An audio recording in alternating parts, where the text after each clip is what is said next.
សួស្តីអ្នកនរគ្នាស្វាគមន៍មកកាន់វីដេអូថ្មីនៅក្នុងវីដេអូនេះនឹងនាំអ្នកនរគ្នាមកជួបនៅរឿងក្តីឃាតកម្មសាហាវថ្មីមួយទៀតហើយគឺជារឿងក្តីឃាតកម្មដែលបារម្ភអ្នកត្រូវបានគេចោទប្រកាន់ថាគាត់គឺបានសម្លាប់ប្រពន្ធកូនខ្លួនឯងបន្តមកទៀតក៏បានដុតបំផ្លាញផ្ទះចោលដើម្បីបំផ្លាញភស្តុតាងរឿងមួយនេះទើបតែកើតឡើងថ្មីទេប្រហែលជាខ្ទង់មួយឆ្នាំពីរឆ្នាំមុនតែប៉ុណ្ណោះហើយអ្វីដែលធ្វើឲ្យគេឆ្ងល់ក្នុងចិត្តហើយហួសចិត្តនោះគ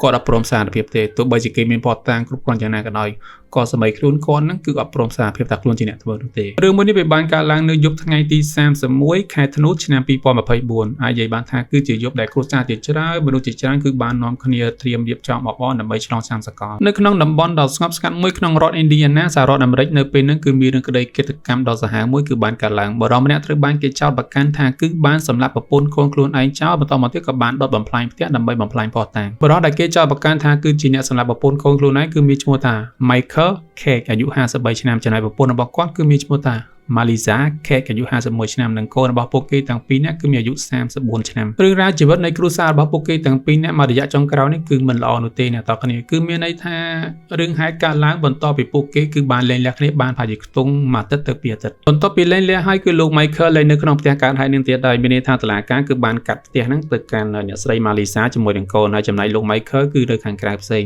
ប៉ុន្តែបើតាមសម្ដីរបស់មិត្តភ័ក្តិអ្នកស្រី Melissa គាត់និយាយថាអញ្ចឹងទោះបីជាលែងលះគ្នាយ៉ាងណាក៏ដោយក៏ Michael ដែលជាប្តីហ្នឹងគឺតែងតែមករញ៉េរញ៉ៃខ្លួនរហូតលោក Michael គាត់នៅតែតាមមកលក្ខណៈថាមកកោអ្នកស្រី Melissa ស្ទើរតែរាល់ថ្ងៃតែម្ដងទោះបីជាមានសារក្រមប្រកាសលែងលះយ៉ាងណាក៏ដោយហើយការកោហ្នឹងក៏គេដឹងថាតើជាការកោអ្វីពិតប្រាកដដែរនេះបើតាមសម្ដីរបស់មិត្តភ័ក្តិអ្នកស្រី Melissa គាត់បន្ថែមថាលក្ខណៈថាអបិហ្នឹងគឺអត់អស់ចិត្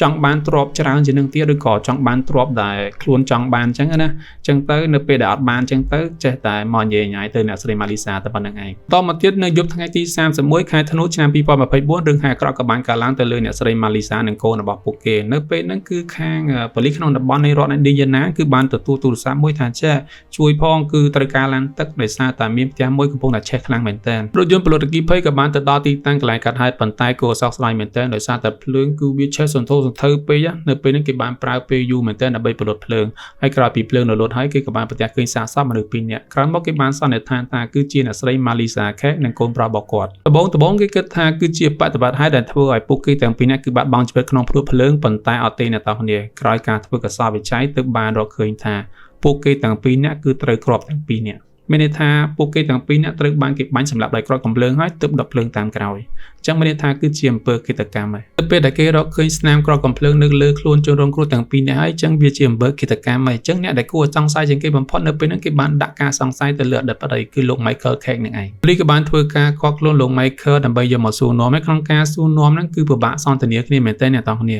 គឺលោក Michael ព្យាយាមបដិសេធអត់ព្រមទទួលនោះទេលោក Michael ក៏បាននិយាយថាគឺមិនមែនគាត់ទេហេតុអីក៏មកចោទគាត់អញ្ចឹងណាប៉ុន្តែនៅពេលដែលគេបានប្រម៉ែប្រមូលផុសតាំងជាច្រើនគឺគេបានឃើញថាលោក Michael គឺបានធ្វើដំណើរទៅផ្ទះនោះនៅយប់ថ្ងៃទី31ពិតប្រាកដមែនក្រោយមកលោក Michael ក៏បាននិយាយជន់កែងខ្លួនឯងថាពិតជាបានទៅមែនប៉ុន្តែបានធ្វើការដុតផ្ទះឬក៏បាញ់សម្លាប់ប្រពន្ធកូនទេគាត់គ្រាន់តែទៅលក្ខណៈថាទៅនិយាយគ្នាលេងអបអរមុនបនចូលឆ្នាំសកលអញ្ចឹងណាហើយក៏បានចេញមកវិញប៉ុន្តែអ្នកទាំងគ្នាវ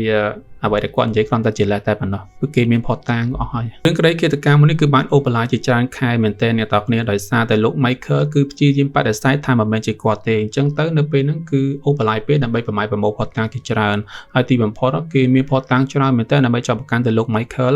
ប៉ុន្តែលោក Michael នៅតែអត់ព្រមទទួលនោះទៀតទោះបីជាលោក Michael អត់ព្រមទទួលយ៉ាងណាក៏ដោយអ្នកទាំងគ្នាដឹងនៅពេលដែលជនជាប់ចោទអត់ព្រមទទួលទោសនៅអ្វីដែលខ្លួនបានធ្វើអញ្ចឹងវាធ្វើឲ្យរឿងក្តីនេះអូបន្លាយប៉ុន្តែនៅក្នុងសហរដ្ឋអាមេរិកគឺអត់ទេអ្នកទាំងគ្នាគឺគេមានច្បាប់មួយគេហៅថា jury trial យើងបកចំភាសាខ្មែរយើងទៅគឺគណៈវិនិច្ឆ័យអ្នកទាំងគ្នាពីព្រោះពាក្យថា trial ហ្នឹងគឺការកាត់ទោសការកាត់ក្តីចំណែក jury ហ្នឹងគឺជាអ្នកដែលកាត់ទោសកាត់ក្តីអញ្ចឹងណាអញ្ចឹងបើបកចំទៅគឺគណៈវិនិច្ឆ័យគណៈវិនិច្ឆ័យគឺមានសិទ្ធិសម្រេចក្នុងការកាត់ទោសទៅលើជនចោទចោលទោះបីជាពួកគេមិនព្រមសារភាពផ្ទាល់មាត់យ៉ាងណាក៏ដោយប៉ុន្តែគេពឹងផ្អែកទៅលើភស្តុតាងគឺបានបង្ហាញថាលោក Michael គឺជាអ្នកដែលធ្វើរឿងរ៉ាវទាំងអស់នេះហើយតុលាការក៏បានរកឃើញថាលោក Michael មានពិរុទ្ធពីបទឃាតកម្មគិតទុកជាមុនទៅលើអតីតប្រពន្ធកូនខ្លួនឯងដូច្នេះតុលាការក៏បានប្រកាសសារក្រមថាដាក់ទោសលោក Michael Cake ឲ្យជាប់គុករយៈពេល126ឆ្នាំ 126 ឆ្នាំគឺគេចាយជា2អ្នកទាំងនេះមានន័យថាគេកាត់ទោសលោក Michael នឹងពីបទសម្លាប់កូនខ្លួនឯងឲ្យជាប់គុករយៈពេល64ឆ្នាំនិងពីបទសម្លាប់លើអតីតប្រពន្ធខ្លួនឯងឲ្យជាប់គុករយៈពេល62ឆ្នាំអញ្ចឹង64 + 62គឺ126ឆ្នាំចំពោះមូលហេតុពិតប្រាកដដែលនាំឲ្យអំពើឃាតកម្មដល់សហមនេះបានកើតឡើងក៏គេដឹងច្បាស់ 100% ដែរអ្នកទាំងគ្នាដោយសារតែលោក Michael គឺអត់ព្រមទទួលនិងអត់ព្រមឆ្លើយនោះទេតែគណៈវិចារគឺបានលើកយករឿង3យ៉ាងដែលនាំអំពើឃាតកម្មគឺបានកើតឡើងទី1គឺតាក់ទងនឹងការចែកទ្រព្យអត់ស្មើគ្នាមានន័យថាលោក Michael ប្រហែលជាចង់បានទ្រព្យចាយជាងនឹងទៀតណាទី2តាក់ទងនឹងចំនួននៃការលេងលះគ្នាហើយអាចនឹងមានចិត្តគុំគួនអញ្ចឹងណាហើយទី3គឺតាក់ទងនឹងការ control អារម្មណ៍របស់ខ្លួនឯងបានមានន័យថាមកដល់ឃើញគ្នាឆ្លោះគ្នាហើយអញ្ចឹងនៅពេលដែល control ខ្លួនឯងលេងបាន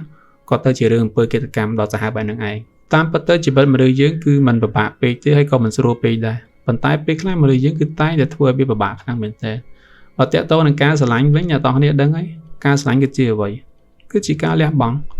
ពាក្យថាលះបង់មួយម៉ាត់គឺវារួមបញ្ចូលគ្នាច្រើនកត្តាមែនទែនប៉ុន្តែនៅពេលដែលអ្នកទាំងគ្នាយល់ពាក្យថាការស្រឡាញ់គឺជាការលះបង់គឺគ្រប់គ្រាន់ហើយស្រឡាញ់មនុស្សណាដែលគេស្រឡាញ់យើងបើគេអត់ស្រឡាញ់យើងទេយើងទៅរកអ្នកផ្សេងមួយទៀតកុំនៅញ៉ៃញ៉ៃគេកុំទៅធ្វើបាបគេកុំអីណាគេយើងត្រូវចេះយកចិត្តគេដាក់ក្នុងចិត្តខ្លួនឯងវីដេអូនេះក៏បានមកដល់ទីបញ្ចប់ដែរអរគុណអ្នកទាំងគ្នាជួបគ្នានៅវីដេអូថ្មីក្រោយៗទៀតបាយបាយ